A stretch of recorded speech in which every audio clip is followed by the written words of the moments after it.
প্রতি বছরের ন্যায় এবছরও মার্চের দ্বিতীয় সপ্তাহে পালিত হচ্ছে বিশ্ব গ্লুকোমা সপ্তাহ। গ্লুকোমা সপ্তাহের একটি লক্ষ্য, সেটি হচ্ছে গ্লুকোমা সম্পর্কে সচেতনতা। একটি কথা প্রচলিত আছে, গ্লুকোমা সম্পর্কে একজন রোগী যতটুকু না বিচলিত, তার চেয়ে কিন্তু একজন চিকিৎসক বেশি বিচলিত। কারণ বেশিরভাগ ক্ষেত্রেই গ্লুকোমা রোগীরা তাদের রোগ সম্পর্কে সচেতন থাকেন না, এবং তাদেরকে যখন তাদের রোগ সম্পর্কে বলা হয়, তারা কিন্তু সেই রোগকে সিরিয়াসলি অ্যাকসেপ্ট করেন না। কিন্তু অনেক ক্ষেত্রে দেখা যায় যে রোগীরা আমাদের কাছে আসেন যখন পুরো চোখই নষ্ট হয়ে গেছে, তখন কিছুই করার থাকে না। এই যে দূরত্ব, এই দূরত্ব ঘোচানোর জন্যই প্রতি বছরে গ্লুকোমা সপ্তাহ পালিত হয়। এই একটি সপ্তাহ আমাদের উদ্দেশ্য থাকে মানুষের মাঝে গ্লুকোমা সম্পর্কে সচেতনতা সৃষ্টি করা। গ্লুকোমা সম্পর্কে সবচেয়ে গুরুত্বপূর্ণ যে বিষয়টি, যেটি সচেতনতার মূল কেন্দ্রবিন্দু, সেটি হচ্ছে আপনার বয়স যদি 35-এর বেশি হয়, 40-এর বেশি হয়, তাহলে আপনাকে প্রথমে একবারে চক্ষু পরীক্ষা করে নিতে হবে। আপনার দেখতে হবে চোখের প্রেসার কেমন রয়েছে, চোখের অপটিক নার্ভ কেমন রয়েছে, এবং ভিজুয়াল ফিল্ড কেমন রয়েছে। আমি আবারও বলছি, চোখের প্রেসার কেমন রয়েছে, চোখের অপটিক নার্ভ কেমন রয়েছে, এবং আপনার ভিজুয়াল ফিল্ড কেমন রয়েছে। এরপরে যদি আপনি সন্দেহ মুক্ত থাকেন, সেক্ষেত্রে 3 বছর 4 বছর পর একবার করে আপনি আপনার চোখ পরীক্ষা করে নিলে কিন্তু আপনি গ্লুকোমা যদি আপনার হয়েও থাকে, এটা কিন্তু আর্লি প্রতিরোধ এবং আর্লি চিকিৎসার মাধ্যমে আপনাকে পুরো আয়ুষ্কালে সুস্থ রাখা সম্ভব।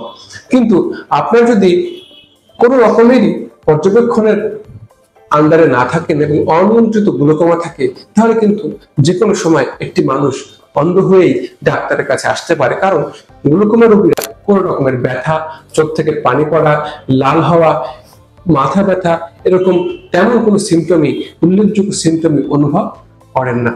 দ্বিতীয় যে বিষয়টি হচ্ছে, আপনার পরিবারে কারো যদি আপনি জানেন যে তার গ্লুকোমা রয়েছে, গ্লুকোমার কারণে অন্ধত্ব বরণ করেছে, সেক্ষেত্রে আপনাদের সকলেরই উচিত, পরিবারের সকল ভাই বোন, সকল সন্তান, ফুফা, খালা, সকলের উচিত আপনাদের চোখ পরীক্ষা করে নেওয়া।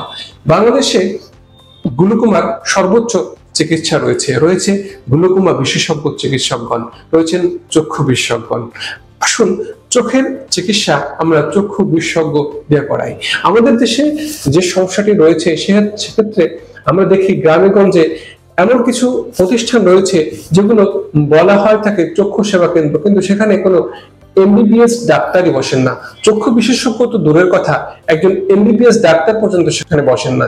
সেখানে কিছু অনভিজ্ঞ লোক তারা চোখের চিকিৎসা দিয়ে যাচ্ছেন, এটা অবশ্যই আমাদের জাতি হিসেবে কলঙ্কময়। এক্ষেত্রে গ্লুকোমা তো দূরের কথা, চোখের কোন রোগই আমাদের নির্ণয় করা সম্ভব হয় না। তাই আসুন আমরা নিজেরাই সচেতন হই। আমার চোখ কাকে দিয়ে দেখাবো, এটা 1 নাম্বার।